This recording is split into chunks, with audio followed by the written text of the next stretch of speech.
कभी डर न था मुझे फासला देखकर, मैं बढ़ता गया रास्ता देखकर। खुद ब खुद मेरे नजदीक आती गई मेरी मंजिल मेरा हौसला देखकर।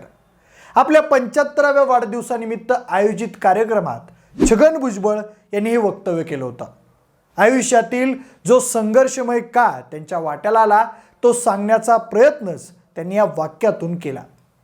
मुंबई शहरात अत्यंत हालाकीच्या परिस्थितीतून वाटचाल करत स्वतःचं राजकारण उभं करणाऱ्या छगन भुजबळ यांना 2016 साली मनी लॉन्ड्रिंग आणि महाराष्ट्र सदन बांधकाम घोटाळा प्रकरणी तुरुंगवास भोगावा लागला। 2 वर्षांनंतर प्रकृती अस्वास्थ्य आणि सबळ पुराव्यांअभावी त्यांची जामिनावर सुटका झाली।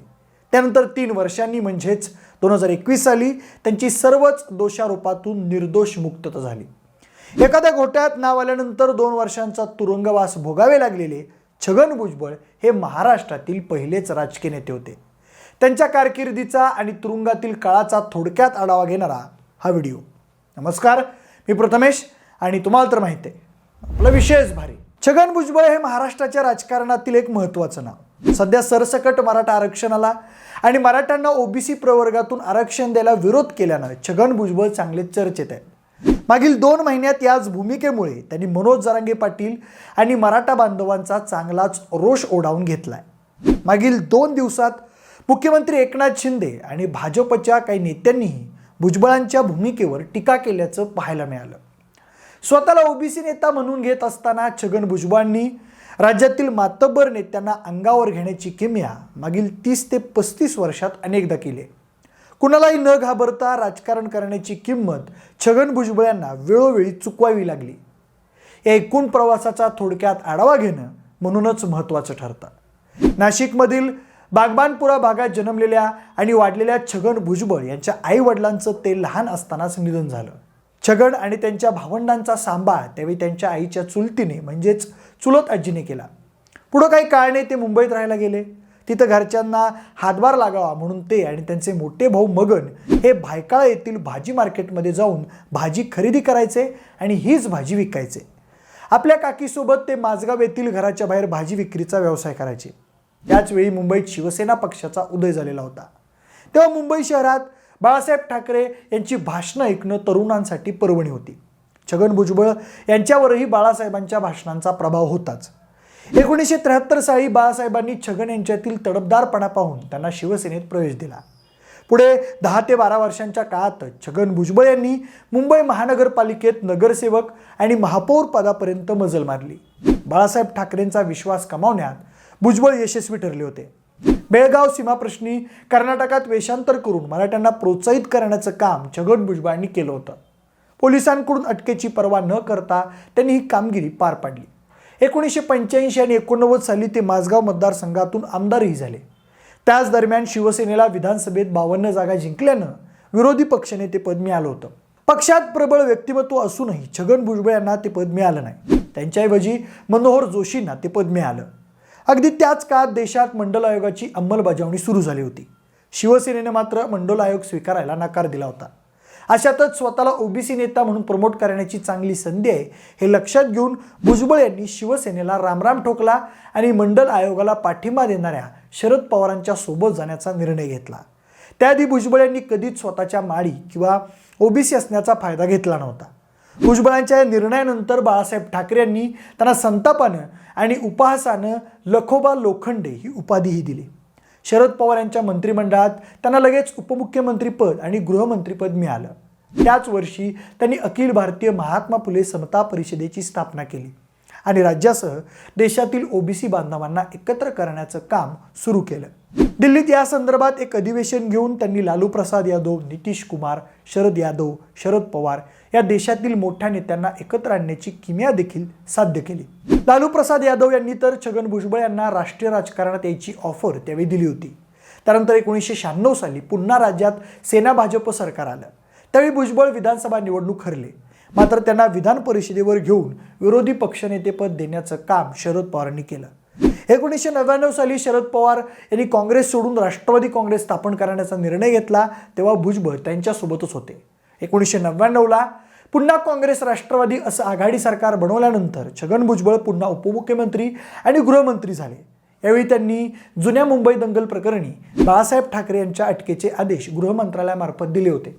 अटकेच्या दिवशीच बाळासाहेब ठाकरे यांची जामिनावर सुटका झाली. मात्र भुजबळ ठाकरे यांच्यातील संबंधानंतर अनेक वर्ष बिघडलेलेच राहिले. याच काळात अब्दुल करीम तेलगीचं बनावट स्टॅम्प प्रकरण उजेडात आलं.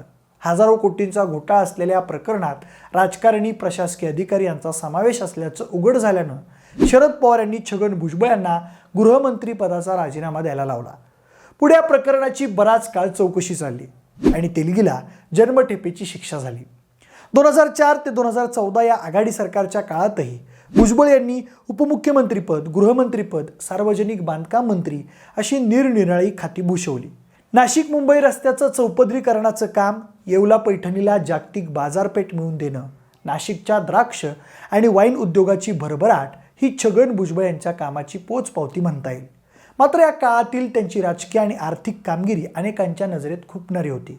2008 ते 14 या काळात भुजबळांच्या संपत्तीत तब्बल 100% वाढ झाली होती. नाशिक, पुणे, मुंबई या ठिकाणी त्यांच्या आणि कुटुंबियांच्या नावावर हजारो कोटी रुपयांची संपत्ती असल्याचं निदर्शनास आलं होतं. याशिवाय दिल्लीत जे महाराष्ट्र सदन उभारण्यात आलं त्याच्या एकूण कामकाजात जवळपास 800 कोटी रुपयांच्या भ्रष्टाचाराचे आरोप त्यांच्यावर झाले. 2014ला राज्यात देवेंद्र फडणवीस सरकार आल्यानंतर 2016 साली या सगळ्या आरोपांच्या फैरी झाडल्या जाऊ लागल्या. मार्च महिन्यात सक्तवसुली संचालनालय म्हणजेच ईडीने छगन भुजबळ यांची तब्बल 11 तास चौकशी केली. या चौकशीअंती त्यांना दोषी ठरवून त्यांना आर्थर रोड येथे पुढील शिक्षेसाठी पाठवण्यात आलं. भुजबळ यांच्या सर्व मालमत्तेची चौकशी त्यावेळी करण्यात आली. यामध्ये त्यांनी स्थापन केलेल्या Mumbai education trust, Bhujbal knowledge city या शैक्षणिक संस्था तसेच नाशिकमधील 5 एकर जागेत असलेला त्यांचा भुजबळ फार्म हा बंगला यांचा समावेश होता. निवासस्थान आणि शैक्षणिक संस्था वगळता भुजबळांच्या नावावर आणखीही 8 ते 10 प्रॉपर्टीज होत्या, ज्यामध्ये बांद्रा येथील हबीब महाल, सांताक्रूज येथील पेटिट फ्लोर या 250 कोटींच्या मालमत्तेचा समावेश होता. याशिवाय नाशिक मालेगाव भागात असलेल्या साखर कारखान्यांवर टाच आणण्याचं कामही ईडीच्या मार्फत करण्यात आलं. मार्च 2016 ते मे 2018 अशा काळात छगन भुजबळ तुरुंगात होते. त्यांचा जामीन करण्याचे अनेक प्रयत्न निष्फळ ठरले. शरद पवार आपल्याला सोडवण्यासाठी प्रयत्न करत नाहीत, त्यामुळे जेलमध्ये असताना भुजबळ पवारांवर चिडले होते, असं याच वर्षी तुरुंगातून सुटून आलेले राष्ट्रवादीचे माजी आमदार रमेश कदम सांगतात. भुजबळ गृहमंत्री असताना कैद्यांसाठी अंडा सेल तयार करण्यात आला होता. अंधार कोठडी असं ज्याचं वर्णन करता येईल तो हा अंडा सेल. खुद्द भुजबळांना या अंडा सेलची हवा खावी लागेल असं मात्र त्यांना स्वप्नातही वाटलं नसेल. मात्र ते वास्तवात घडलं. ज्येष्ठ पत्रकार निखिल वाघ यांच्या मते भुजबळ हे खूप वर्ष स्वतःला बहुजन नेता म्हणून प्रमोट करत होते. मात्र राष्ट्रवादीत गेल्यानंतर आणि महत्त्वाची खाती मिळाल्यानंतर त्यांची नियत फिरली आणि त्यांनी स्वतःचा अधिकाधिक फायदा करून घेण्याकडे कायम लक्ष दिलं. वशिलेबाजी आणि भ्रष्टाचार यामुळे भुजबळांचं नाव बदनाम झालं आणि त्याचीच शिक्षा त्यांना भोगावी लागली. भुजबळ तुरुंगात असताना शरद पवार त्यांना एकदाही भेटले नाहीत. याला आपण काय म्हणणार असंही वाघे पुढे खेदाने म्हणतात. तुरुंगात असताना छगन भुजबळ 3 वेळा गंभीररित्या आजारी पडले. एकदा तापाने फणफणल्यानं त्यांना चक्कर आली, ते बेशुद्ध झाले. त्यांना नेण्यासाठी आर्थर रोडच्या बराकीजवळ ॲम्ब्युलन्स बोलावण्यात आली. दुसऱ्या वेळी ब्लड प्रेशर वाढल्यानं ते अस्वस्थ झाले आणि त्यांना जे रुग्णालयात दाखल करण्यात आलं. तर तिसऱ्या वेळी पॅनक्रियाचा त्रास झाल्यानं त्यांना केम हॉस्पिटलमध्ये उपचारासाठी दाखल करण्यात आलं. तुरुंगात गेल्यानंतर पहिल्या 2 महिन्यातच त्यांचं वजन 10 किलोनं कमी झालं होतं. शिवाय अशक्तपणाही प्रचंड होता. या 2 वर्षांच्या काळात राष्ट्रवादीच्या कोणत्याही नेत्यांनी छगन भुजबळ यांची विशेष विचारपूस केल्याचं ऐकिवात नाही. अजित पवार आणि सुनील तटकरे यांना सिंचन आणि इतर घोटाळ्यातून वाचवण्यासाठी भुजबळांचा बळी दिला गेला अशी चर्चा लोकांमध्ये असते. या उलट काही चर्चांमध्ये मात्र भुजबळ यांना तुरुंगात विशेष त्रास झाला नाही, त्यांना अनेक महिने घरचा डबा मिळत होता, याशिवाय त्यांना VIP ट्रीटमेंट मिळत होती अशाही चर्चा होत्या. सामाजिक कार्यकर्त्या अंजली दमानिया यांनी तक्रार केल्यानंतर त्यांची ही VIP ट्रीटमेंट बंद झाल्याचं सांगितलं जातं. तुरुंगातील स्वतःच्या वर्तणुकीविषयी सांगताना छगन भुजबळ म्हणतात, तुरुंगात मी भरपूर वाचन केलं. सकाळी मी सर्व वर्तमानपत्र वाचायचो आणि दुपारनंतर पुस्तकांचं वाचन करायचो. सक्रिय राजकारणात असताना वाचनासाठी बिलकुल वेळ मिळायचा नाही. तुरुंगातील काळ मी मात्र वाचनासाठीच वापरला. शिवराय, शाहू, फुले, आंबेडकर, सावित्रीबाई यांना सलोखपणे समजून घेतलं. बाकी आयुष्यात संकट आलं तरी थांबून राहणं जमणार नव्हतं, त्यामुळे खंबीर राहिलो. बाळासाहेब ठाकरे आणि शरद पवार यांच्यासोबत व्यतीत केलेला काळ आठवत राहिलो. त्यांना कित्येक अडचणी असताना सुद्धा त्यांनी त्यातून कसा मार्ग काढला याचा विचार केला. सत्य परेशान हो सकता है, पराजित नाही या उक्तीवर विश्वास ठेवला आणि सुटका होण्याची वाट पाहत राहिलो. भुजबळ तुरुंगात असतानाच्या काळात भाजप आणि सेनेनं त्यांच्यावर बरीच टीका केली. आज मात्र हीच सर्व मंडळी सत्तेत एकमेकांच्या मांडीला मांडी लावून बसली आहेत.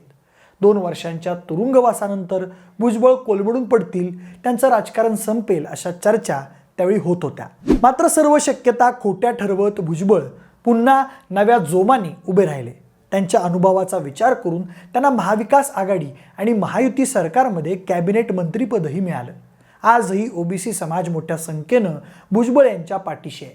राज्यातील प्रस्थापित मराठा समाजाला तार्किकदृष्ट्या अंगावर घेत असताना भुजबळ यांना कमी लेखण्याची चूक आज तरी कुणी करणार नाही हे खरं आहे. शेर घायल हो सकता है लेकिन शिकार करना भूलता नहीं, असंच भुजबळांनी तुरुंगातून सुटका झाल्यानंतर दाखवून दिलंय. पण तुम्हाला काय वाटतंय? येत्या काळात मराठा आणि ओबीसी आरक्षण प्रश्न सोडवताना भुजबळांची भूमिका कितपत मॅटर करेल? भुजबळ हे आजही महाराष्ट्राच्या राजकारणातील हुकमाचे ऐक्य आहेत का? तुमचं मत आम्हाला कमेंट करून नक्की कळवा. व्हिडिओ आवडल्यास लाईक आणि शेअर करा. असेच माहितीपर व्हिडिओ पाहण्यासाठी विशेष भारी या यूट्यूब चॅनलला देखील सबस्क्राईब करा. आणि जर हा व्हिडिओ तुम्ही फेसबुकवर पाहत असाल तर तिथंही आम्हाला फॉलो करायला अजिबात विसरू नका. धन्यवाद.